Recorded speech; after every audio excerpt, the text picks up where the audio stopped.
We never fall out, but he wants to fight Lewis Crocker.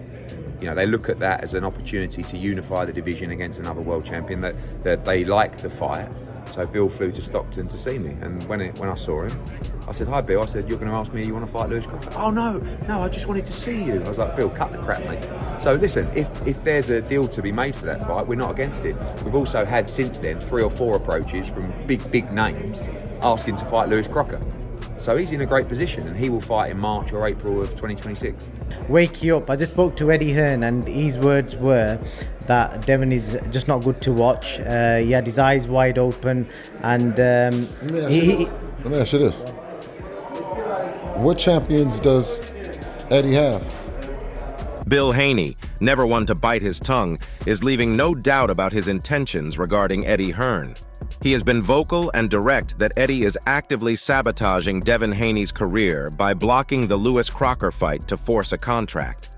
He's exposed that the money is there and the fighters are ready, but the middleman refuses to sign off. This isn't just a negotiation anymore. It's personal, and Bill Haney is ready to expose the trap once and for all. What are your thoughts on Eddie's comments saying that you guys are your own promoter and that you should have bid for your own fight? Eddie won't be bidding for anything if it's not with his own money. He's bidding with his own money. He's not bidding with Eddie Hearn money. Everybody that got a deal is talking Big Willie shit about some money that they're getting from the network. So I'm saying is that none of them, neither one of them, Eddie or Oscar, is popping harder than Devin on these streets, on the YouTube streets, on the boxing streets, on none of that. You have to admire the audacity of the double standard here. In public, Eddie Hearn has been ruthless in his assessment of Devin Haney's recent performances. Following the chatter around the Brian Norman Jr. situation, Hearn was quick to label Haney's style as boring and unwatchable, claiming that he lacks the aggression needed to be a true pay-per-view superstar. He paints a picture of a fighter who is bad for business, a guy who wins belts but loses fans. If you only listen to the interviews, you'd think Matchroom Boxing would want nothing to do with Devin. Where did things go wrong? There's nothing going wrong when you have the Hearn family, and then you have the no other than the great the Hearns and the the other British promoter, distinguished gentleman, the Warren family. Yeah. You have a little bit of the Hearns and the Haney family, right? And whatever that he's talking about, I'm sure that we can settle it with our fighters in the ring and make for a great event. But when he starts down talking, he starts saying all the wrong talking points to get the I should say, what would we call those guys that don't understand boxing, that just believe in the bullshit? Knuckleheads. How about when he gets the knuckleheads involved and talk about it's a snooze fest and it's all these other things? Come on, man. Be honest to the people. What you witnessed was a masterclass performance. You saw a technician disarm a puncher, a very athletic and determined puncher, and we handicapped him. But actions speak louder than insults. While Hearn is trashing the product on camera, behind the scenes, the allegations suggest he is desperate to acquire it. You simply do not try to lock down a bad asset into a multi-fight deal. You don't fight tooth and nail to sign a guy who supposedly can't sell. The reality is that this boring narrative looks like a classic negotiation tactic. By devaluing Haney in the press, the promoter tries to lower the price tag or force the fighter into a corner where they feel they need the machine behind them. But the Haneys aren't buying the bluff, and that resistance is exactly what has triggered this new war. Where is all of this vitriol coming from Eddie Hearn about Devin Haney? So it appears, I'm listening to what Eddie Hearn is saying about Debo Dev, saying that people don't want to watch him, he's boring, this and that. I'm hearing what Rolly is saying now and this and that. It appears, this is from what I'm hearing from people I'm talking to. And then Eddie said something, without Turki Al-Sheikh, Devin won't be able to sell this and sell that. Where is all of this vitriol coming from Eddie Hearn about Devin Haney? Let's stay focused though right now. We got the guy, you know what I mean? The guy with the ugly, awkward style, you know what I mean, with the irritating lisp. You dig? And if he drops the belt and goes the other direction, nobody will be following him. The fighters call the shot. If you're a champion and you ain't calling a shot, then you know what I mean? You just a belt holder. You know what I mean? Champions call shots. Champions fight other champions. If you're a belt holder, then like I said, and you don't want the smoke and it's too hot for you, drop the belt and go the other direction. Right now, there is a clear path to one of the best fights in boxing. Devin Haney, the WBO champion, versus Lewis Crocker, the IBF champion. It is a unification bout that cleans up the mess at welterweight and gives fans exactly what they want. But according to Bill Haney, there is a massive roadblock standing in the way, and his name is Eddie Hearn. The accusation is specific and damning. Hearn is allegedly blocking this fight from happening unless Devin agrees to sign a promotional deal with Matchroom. This is what Bill Haney calls the trap.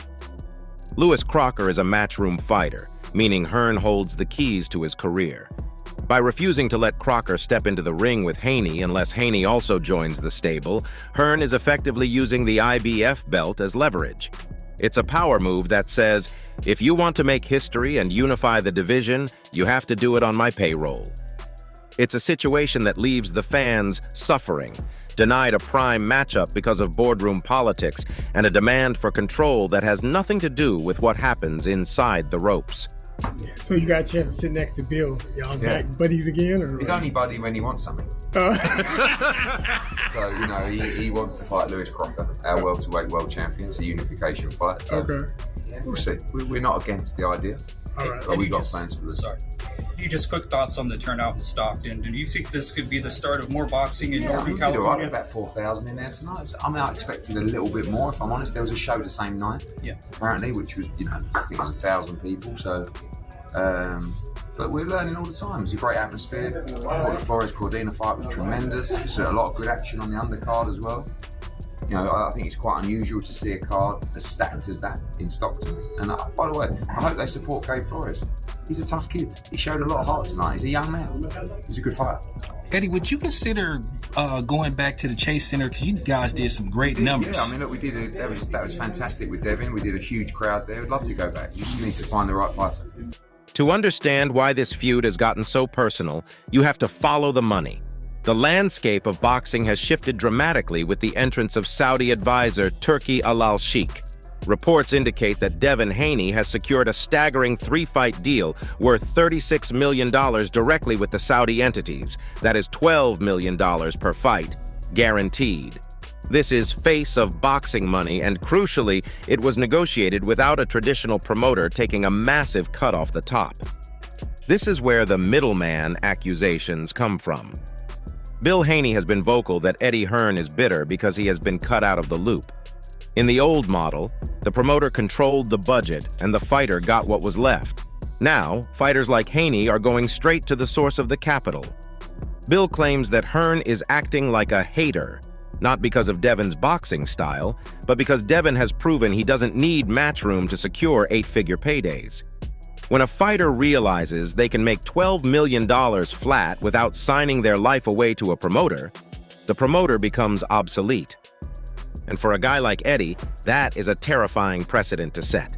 Questions are probably going to wake you up. I just spoke to Eddie Hearn, and his words were that Devin is just not good to watch. He had his eyes wide open, and let me ask you this. What champions does Eddie have? Bam Bam. Oh, Bam Bam is over here, you know, with us. I mean, you know, who else does he have? John Dennis. Okay. I speak for, that speaks for itself. Eddie Hearn. It's a reason why that you're talking about Devin. I mean, good, bad, or indifferent, you could at least give us our respect that we've put in this work. You know what I mean? And he gave you the respect for the win. He said he's a very hard guy to beat, but he just said he's not good to watch. That's basically what he said. That's his personal opinion. I don't necessarily like all of those outfits that you wear either, Eddie, all the time. You know what I mean? But you are sharp. The most frustrating part of this entire saga is that the actual athletes are ready to go. Lewis Crocker has made it clear he wants the smoke. He knows that a fight with Haney is the biggest opportunity of his life, a chance to beat a three-division king and catapult his own name into stardom. On the other side, the Haneys have killed any excuse about logistics.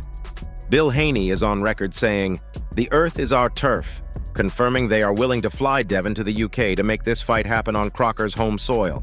And in reference to Lewis Crocker, I seen the video with you and Eddie, and he's like, "Oh, Bill, I know what you want. I know how you move. You want Crocker, don't you?" Did it go past that? Are you going to receive a term sheet? And is the fight really going to be in Leeds? Is that the only offer for it to be in the country of the IBF champion? We did our job. Now it comes where, what date, what network, all the particulars. We did our job. What's the timeline for that fight? What date you guys looking at? That part of it, I did mine with agreeing that our team and Eddie's team and Crocker will make it happen. We want to make it happen. And now the business part has to get done. Usually, fights fall apart because one guy doesn't want to travel or one guy isn't ready. That isn't the KASE here. You have two champions willing to risk it all, willing to cross oceans to unify the belts. The only thing stopping the opening bell is a piece of paper. It highlights the ugly side of the sport where a promoter's ego and business interests override the desires of the fighters and the fans. The Haneys are calling Hearn's bluff, essentially saying, "We are ready to fight your guy tomorrow, so stop hiding behind contracts and let's see who really runs this division." But now the politics have stood in the way. As I told you, this was going to happen. As Matchroom CEO and promoter Eddie Hearn, who promotes Lewis Crocker, and in the past promoted Devin Haney, and now is at odds with Devin Haney because he can't financially benefit off of Devin Haney. Devin Haney and his father, trainer and manager, CEO of DHP, Devin Haney Promotions, Bill Haney, are very, very smart businessmen. They use the system. They don't let the system use them, like 90% of the other bosses. I could say 95% of the other bosses. They don't allow that. They use the system for what it's supposed to be and not for what they tell you it is, right? And Eddie Hearn and the powers that be have been mad at Bill and Devin from the very beginning. With that said,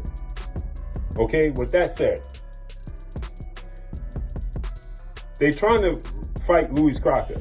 Eddie Hearn don't want to make it happen. And now shout out to L Dub Boxing Club. Lewis Crocker fired his trainer. Now, keep in mind, Devin Haney was trying to fight Lewis Crocker February 21st on the undercard of Ryan Garcia versus Mario Barrios for the WBC title. He wanted to unify those belts, as you can see, right? He's trying to unify those belts, and then hopefully he gets the rematch with Ryan Garcia.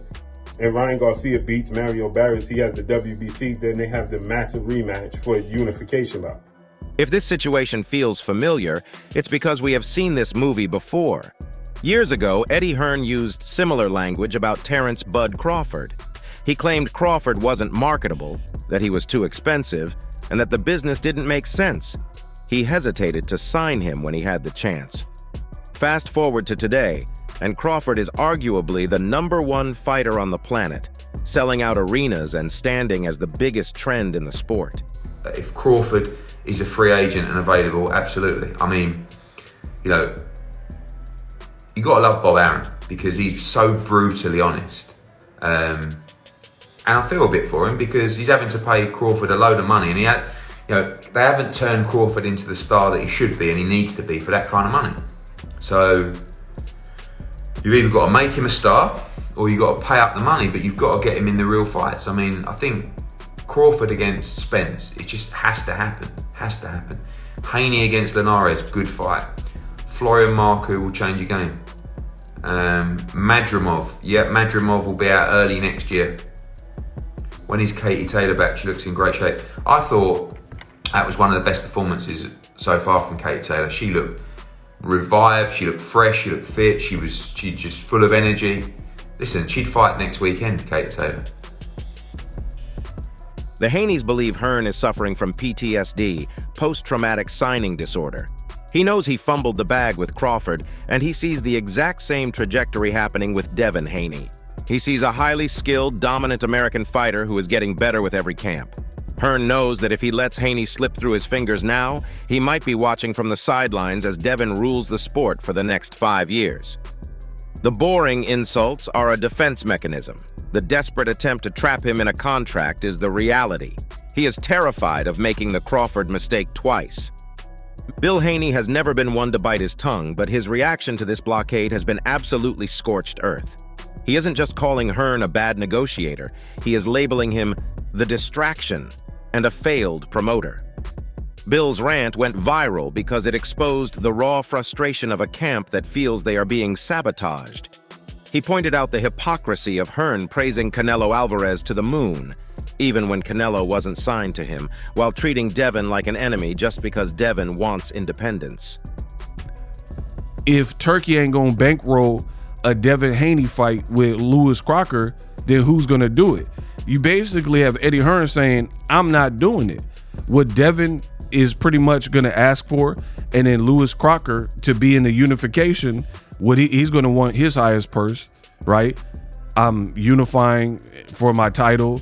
I'm fighting an undefeated fighter. You gonna have to pay like you weigh. And there's no money to really be made if both main event people are asking for too much money. So it's looking ugly for the Haneyacks because the Haneyacks only exist on the internet. I try to tell y'all, never in real life, because this is how you know. You always have these radical fans like the Bud Buddies and the Haneyacks, but when it comes time, if you really are about it, like you want to argue with people in the comment section and have this comment thread and reply to every comment, but when it comes time to actually spending your hard-earned money on the fighter that you're doing all this for, they never do it. And the reason we know that is because the numbers show. Men lie, women lie, numbers don't. At the end of the day, you can't fake that. Devin Haney, he was a couple of fights ago, he was on the undercard to Ryan Garcia, the guy who cheated him, right? And messed up his trajectory. So the Brian Norman fight, you were on the undercard to David Benavidez. So realistically, Devin's been fighting on the undercard, but let the Haneyacks tell it. They'll say like, oh, Devin's the biggest star. He a good little fighter, but star power, you know, is not what the Haneyacks would lead you to believe, right? And then you put in a guy like Lewis Crocker, no one really is asking for the fight. No one that I've seen really wants the fight, right? Like, oh man, I'm chomping at the bit to see the fight. And then on top of that, you have expensive purses. Like for me, I'm talking about a real life boxing fan. I like Keyshawn Davis versus Jermaine Ortiz, and it probably comes with a cheaper price tag because it's not a title fight. The hater label Bill uses is specific. He argues that Hearn is actively trying to lower Devin's stock. By stalling the Crocker fight, Hearn cools off Devin's momentum. By calling him boring, he tries to turn the public against him. It is a calculated dismantling of a fighter's brand, all intended to make Devin desperate enough to sign that contract. But Bill is flipping the script, using social media to expose the tactic and rallying the fans to see that the only person stopping a unified welterweight champion is the man in the suit, not the man in the gloves. What do you want your son to do next? Well, the one thing that you do as a champion, you give the other champions an opportunity to unify, right? And a perfect world, right? Where you do exactly what we would be wanting the champion in the division, to give us an opportunity to be ring champion, the baddest man in the division, so on and so forth. I just gotta ask, are you Haney? Yes. Oh, what's up, man? Hey, man. Your stuff all the time. Hey, thank you, man. Nice to meet you, man. Look at you, man of the Appreciate people. you. Man of the people, Bill Haney. Absolutely. Listen, and this is what it's like. This is what you tell all the fighters, the fathers and trainers, and don't listen to what they're saying. What you get is you get respect and you get admiration from the people for doing ultimately what's in your heart is to try to make the best fights that define your fighter's legacy, defines what kind of fighter he is. And you talk about Devin, you talk about all the smoke. So we arrive at a stalemate. On one side, you have Eddie Hearn, holding the IBF champion Lewis Crocker as a chess piece, refusing to move unless he gets control of the board. On the other side, you have Devin and Bill Haney, sitting on a mountain of Saudi cash, refusing to bow down to the old guard. The question you have to ask yourself is simple. If Devin Haney is so boring, why is the most powerful man in boxing holding up an entire division just to sign him? The trap has been exposed, and now the world is waiting to see if greed will win or if the Haneys can force the fight on their own terms. But what are your thoughts on this drama? Do you think we'll see this fight take place in 2026? Let us know in the comments. That's all from today's video. If you enjoyed it, remember to leave a like, subscribe, and ring that bell icon so you never miss our upcoming videos. And don't forget to share your thoughts in the comments section. Stay tuned, and we will catch you in the next video.